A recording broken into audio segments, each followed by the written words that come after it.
युवा जंगल, ये 10th class के लिए है। युवा जंगल, इसके जो लेखक हैं अशोक वाजपेयी हैं। तो देखते हैं युवा जंगल।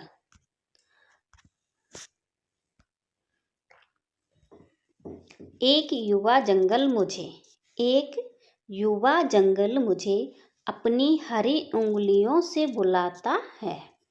एक युवा जंगल है, मुझे अपनी उंगलियों से बुलाता है।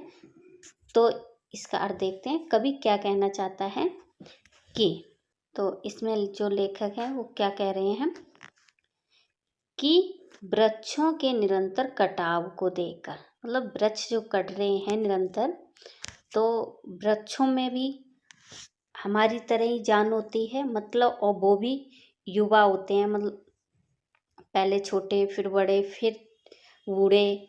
तो ठीक उसी प्रकार हमारा जीवन है, ठीक उसी प्रकार इन वृक्षों का भी जीवन है। तो उसी प्रकार जब एक जंगल है तो उसमें हर तरीके के पेड़ होते हैं, तो वही जो युवा पेड़ है वो यहाँ पर तुलना की गई है एक व्यक्ति से। तो एक युवा जंगल मुझे अपनी हरी उंगलियों से बुला रहा है। तो यहाँ पर युवा अर्थात नवीन जंगल की ओर देखा तो जो मन होता है वो अत्यंत प्रसन्न हो जाता है, खुश हो उठता है।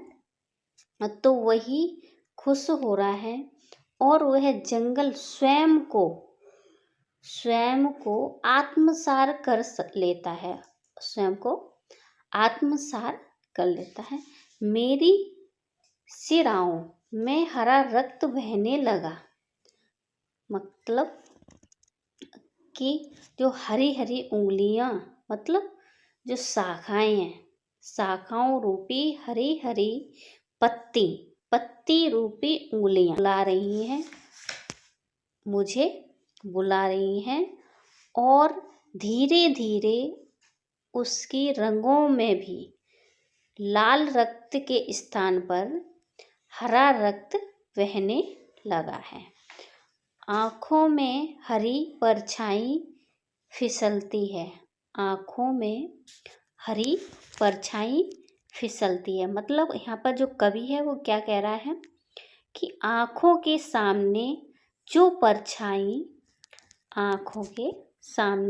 परछाई आती जाती दिखती है, जो आती जाती दिखती है उसे ही दिखाई पड़ती है, उसे हरी ही दिखाई पड़ती है। बस कंधे पर एक हरा आकाश ठहरा, ओठ मेरे एक कहते हैं, मैं नहीं हूँ और कुछ, बस एक हरा पेड़ हूँ, हरी पत्तियों की एक दीप्त रचना, एक हरी पत्तियों की दीप्त रचना। तो इसका अर्थ देखते हैं कि उसने अपने कंधों पर हरे रंग का एक आकाश ही उठा रखा है, उसने अपने कंधों पर एक हरे रंग का आकाश ही उठा रखा है और उसके ओठ हरियाली को निराकार गान गाने के लिए बुदबुदाने लगे हैं। गाना गाने के लिए, कांपते मतलब बुदबुदाने लगे हैं। और मैं नहीं हूँ और कुछ, बस एक हरा पेड़ हूँ, बस एक, वह क्या कहना चाहते हैं लेखक के मुख से निकल पड़ता है और वह एक हरे पेड़ के अतिरिक्त और कुछ नहीं है, हरे पेड़ के अतिरिक्त और कुछ नहीं है।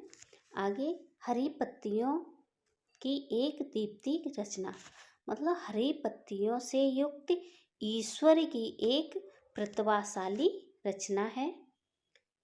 ईश्वर की हरी माने यहाँ शब्द जो है ईश्वर के लिए आया, ये ईश्वर की एक रचना है।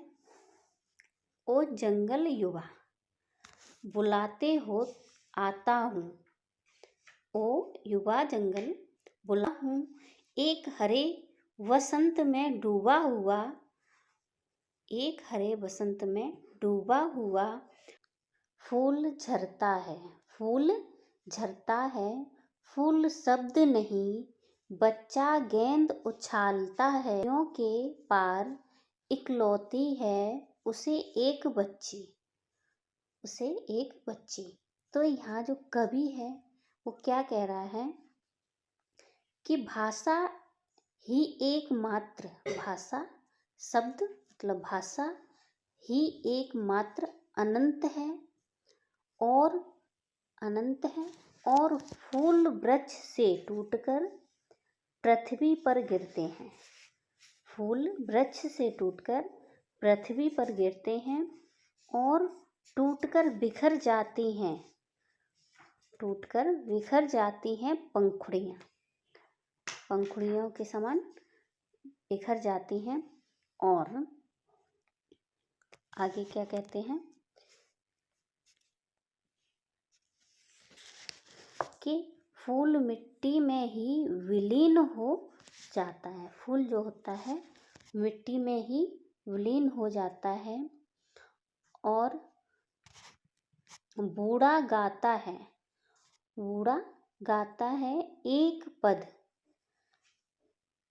दुलारता है दूसरा बूढ़ा, भूगोल और इतिहास से परे किसी दलान में बैठा हुआ, किसी दलान में बैठा हुआ। तो इसमें जो लेखक है क्या कह रहा है, पूरे का अर्थ देख लेते हैं एक बार कि भाषा ही एकमात्र अनंत है और फूल वृक्ष से टूटकर पंखुड़ियों के समान टूटकर बिखर जाते हैं और उसी मिट्टी में फिर दोबारा से वो विलीन हो जाते हैं, जो फूल टूटते हैं वो जमीन पर गिरते हैं और उसी मिट्टी में दोबारा से समा जाते हैं। और भाषा जो शब्दों से बनी है, भाषा जो है शब्दों से बनी है और के पश्चात भी भाषा अस्तित्व बना रहता है, भाषा का जो है अस्तित्व बना रहता है। उसी प्रकार जैसे एक बालक गेंद को उछालता है, दूसरा उसे पकड़कर पुनः उछाल देता है। आज किसी को कोई बात कहीं सैकड़ों वर्ष तक परिवर्तन के रूप में कोई दूसरा व्यक्ति कह देता है, कोई दूसरा व्यक्ति उसी बात को परिवर्तन करके कह देता है कि भाषा ही एकमात्र अनंत है। और आगे यहाँ से क्या कहते हैं, बूढ़ा गाता है, यहाँ से इसका अर्थ देखते हैं कि ज्ञान, इतिहास और भूगोल ऐसे विषयों की सहायता से प्राप्त हो जाता है, जो ज्ञान है वो इतिहास भूगोल इनकी सहायता से प्राप्त हो जाता है। लेकिन हमें नहीं भूलना चाहिए कि इतिहास और भूगोल भी नहीं लिखे गए थे। एक वृद्ध व्यक्ति जब कोई गुनगुनाता था तो घर के ही किसी अन्य भाग में बैठा हुआ कोई अन्य वृद्ध मतलब बूढ़ा ही उसी पद को या अन्य किसी पद को गुनगुनाता उठता था। ऐसा व्यक्ति नहीं रहेगा। और उसी प्रकार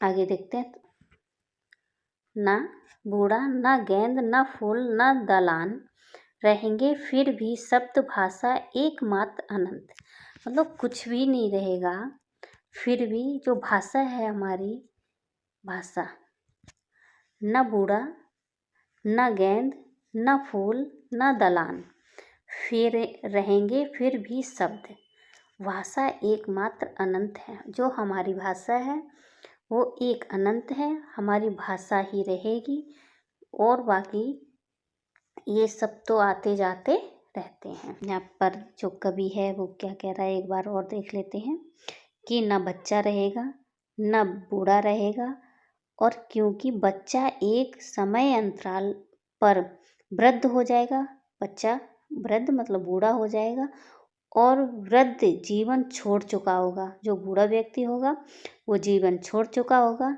ना गेंद रहेगी, ना फूल रहेंगे, ना दालान रहेगी, क्योंकि ये सभी वस्तुएं नाश्वर हैं। एक न एक दिन सभी को समाप्त ही हो जाना है। लेकिन इन सब के समाप्त हो जाने के बाद भी शब्द बने रहेंगे, शब्द बने रहेंगे, क्योंकि वह भाषा ही एक भाग है और भाषा ही एकमात्र अनंत है।